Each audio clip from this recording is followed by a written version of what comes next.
Selamat pagi siswa-siswi kelas 8. Hari ini kita akan mempelajari bab baru dengan judul struktur dan fungsi jaringan tumbuhan. Kalau kalian mengamati di pinggir-pinggir jalan, tentu kalian pernah lihat ya pohon-pohon yang ukurannya besar, tinggi, dan juga diameternya lebar. Pernahkah kalian berpikir bagaimana caranya pohon tersebut mendapatkan nutrisi untuk setiap bagian-bagian dari tubuhnya? Bab ini kita akan mempelajari mengenai struktur tumbuhan dan juga sistem transportasi yang terjadi di dalam tumbuhan sehingga memungkinkan air dan juga zat hara naik dari akar ke bagian-bagian tumbuhan, bagian pohon tersebut, walaupun misalnya ukurannya besar dan juga lebar. Baik, kita akan ke struktur dan jaringan pada organ tumbuhan. Yang pertama adalah akar. Fungsi dari akar adalah untuk menambatkan dan memperkokoh berdirinya tumbuhan. Kemudian untuk menyerap air dan juga garam mineral. Selain itu, akar juga berfungsi sebagai tempat penyimpanan cadangan makanan, dan pada beberapa tumbuhan, akar ini berfungsi sebagai tempat pernafasan. Pada tumbuhan ada dua sistem perakaran. Yang pertama adalah akar tunggang, yang kedua adalah akar serabut. Kita akan lihat apa bedanya. Silakan kalian amati. Pada akar tunggang terdapat akar utama, dan di sekitar akar utama tersebut barulah ada cabang-cabang akar. Akar tunggang ini biasanya dimiliki oleh kelompok tumbuhan dikotil. Misalnya adalah pohon mangga, pada wortel, pada rambutan. Sedangkan akar serabut ini tidak memiliki akar utama. Akarnya tumbuh dari pangkal batang dan bercabang membentuk struktur serabut. Akar serabut merupakan ciri dari tumbuhan monokotil. Misalnya adalah padi, jagung, dan rumput. Silakan kalian amati gambar yang tampak pada layar. Kalian bisa lihat akar utama yang dimiliki oleh akar tunggang menancap kuat, kokoh, sehingga oleh karena itu akar tunggang ini biasanya dimiliki oleh pohon-pohon yang ukurannya besar dan juga tinggi ya. Sedangkan akar serabut, kalian bisa lihat gambar sebelahnya. Itu perbedaan antara akar tunggang dan juga akar serabut. Kita akan lanjutkan ke bagian-bagian akar secara anatomi atau perselnya. Bagian pertama paling atas adalah epidermis. Epidermis terdiri atas satu lapis sel, susunannya rapat. Kemudian pada permukaan luar terdapat rambut-rambut akar. Fungsinya adalah untuk memperluas bidang penyerapan pada saat menyerap air dan garam mineral. Kemudian lapisan kedua setelah epidermis adalah korteks. Korteks terdiri atas sel-sel parenkima. Kemudian dinding selnya tipis dan memiliki banyak ruang antar sel sebagai tempat pertukaran gas. Fungsi dari korteks adalah untuk menyimpan cadangan makanan. Lapisan berikutnya adalah endodermis. Endodermis ini adalah selapis sel yang membatasi antara korteks dan silinder pusat. Dinding selnya mengalami penebalan lignin dan suberin, membentuk struktur pita yang disebut dengan pita Kaspari. Dinding sel endodermis ini tidak dapat ditembus oleh air dan zat hara lainnya. Kita akan lanjutkan ke bagian berikutnya adalah silinder pusat atau stele. Terletak di sebelah dalam endodermis, kemudian terdapat berkas pengangkut dan juga jaringan-jaringan lainnya. Kemudian di lapisan terluar terdapat perisikkel atau perikambium yang nantinya akan membentuk cabang akar. Kemudian di silinder pusat juga terdapat floem yang terletak di sebelah luar dari xilem. Kemudian pada akar monokotil, xilem dan floemnya berselang-seling. Mereka terlihat lebih teratur karena berselang-seling. Sedangkan pada akar dikotil, xilemnya berbentuk bintang dan berada di pusat akar. Pada akar monokotil terdapat empulur, sedangkan pada dikotil tidak. Tolong perhatikan perbedaannya. Sekali lagi, akar pada monokotil itu terdapat empulur, sedangkan pada dikotil tidak. Berikut ditampilkan gambar akar pada dikotil. Kalian lihat dan amati. endodermisnya, xilem dan floemnya, kemudian ruang antar selnya. Silakan kalian amati. Gambar ini ada di buku cetak kalian. Kalau kurang jelas, kalian bisa lihat langsung di buku cetak kalian ya. Kita akan lanjutkan ke akar monokotil. Ini adalah bagian stelnya, epidermisnya tampak, kemudian korteks, endodermis, perisikel, bagian empulur, xilem dan floemnya. Silakan kalian amati. Ini juga ada di buku cetak kalian ya. Kita akan lanjutkan ke batang. Fungsi dari batang adalah untuk menegakkan tumbuhan, kemudian juga menghubungkan akar dan daun, dan juga tempat menyimpan cadangan makanan pada beberapa tumbuhan. Pada batang terdapat buku dan juga ruas. Buku itu yang gimana? Coba kalian lihat sambil perhatikan gambarnya. Buku merupakan tempat melekatnya daun. Sedangkan ruas itu bagian antara dua buku. Ya, kalian amati perbedaannya.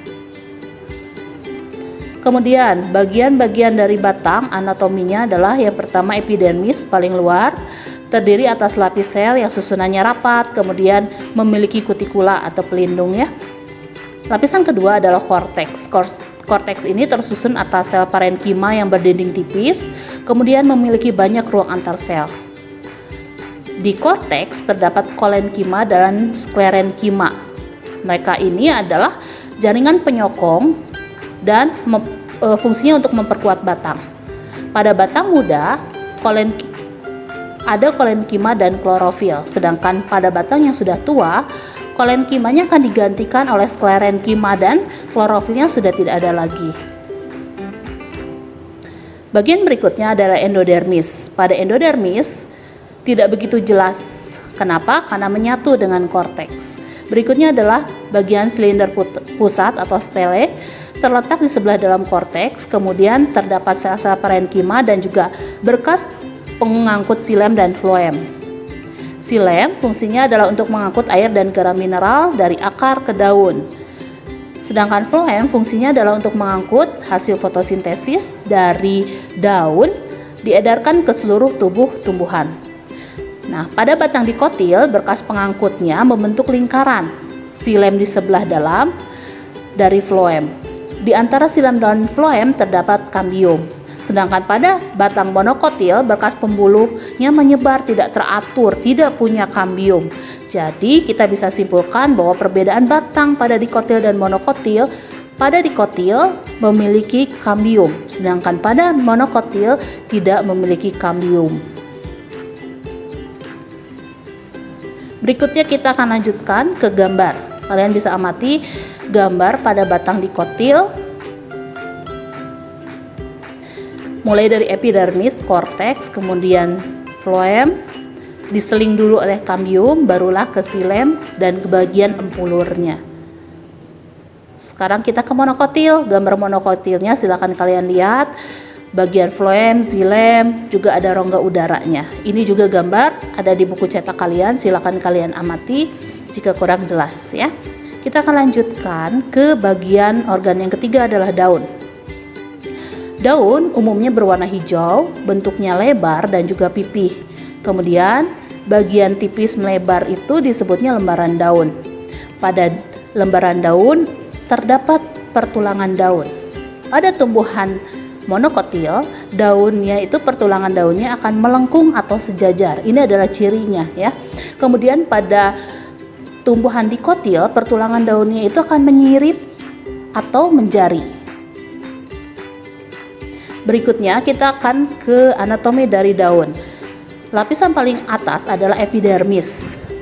Cirinya memiliki celah atau pori yang diapit oleh dua sel penjaga. Nah, celah atau pori tersebut namanya stomata.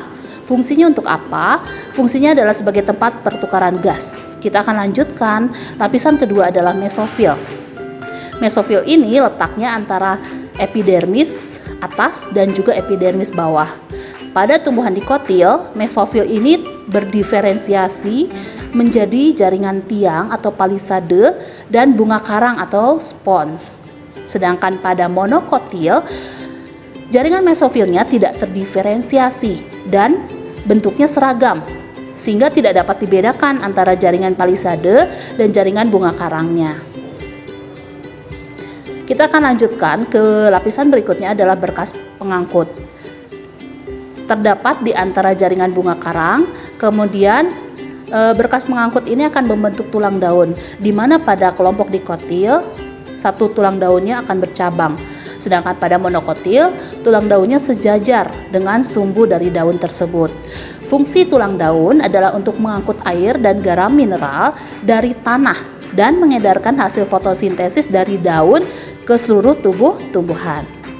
Kita akan lanjutkan gambar dari daun dikotil. Perhatikan, pada daun dikotil tadi disampaikan sudah terjadi diferensiasi, ya. Jadi tampak jelas jaringan palisade dan jaringan sponnya. Kita amati dari jaringan paling atas adalah epidermis atas, kemudian kemudian di bawahnya adalah jaringan palisade, diikuti dengan jaringan spons dan epidermis bawah. Kalian juga bisa amati xilem dan floem serta berkas pemburuhnya. Ini adalah penampang pada daun monokotil. Pada daun monokotil, epidermis atas, kemudian mesofilnya tidak bisa dibedakan antara jaringan palisade dengan jaringan spons, sehingga penampakannya seperti pada gambar. Kemudian rongga udara, epidermis bawah, dan juga terdapat stomata, xilem, floem sebagai berkas pengangkut. Gambar ini juga ada di buku cetak kalian, silahkan kalian amati. Oke, materi hari ini saya cukupkan sampai di sini. Untuk tugas, kalian diminta untuk membuat peta konsep tentang materi yang tadi saya sampaikan dalam video pembelajaran hari ini. Peta konsepnya boleh warna-warni ya. Kemudian untuk gambar, silakan bagian-bagiannya dituliskan kemudian diwarnai. Setelah itu, kalian diminta untuk membuat rekaman video yang berisi presentasi penjelasan peta konsep yang kalian buat pada pagi hari ini. Ya. Kemudian jangan lupa untuk memberikan nama, kelas, dan juga nomor absen, dan kirimkan ke Google Classroom. Batas waktu pengumpulannya kapan? Batas waktu pengumpulannya adalah hari Sabtu tanggal 5 September 2020 jam 12 siang. Oke, selamat mengerjakan, kerjakan dengan teliti, berikan hasil yang terbaik dan penuh semangat, kemudian kumpulkan tepat waktu. Terima kasih.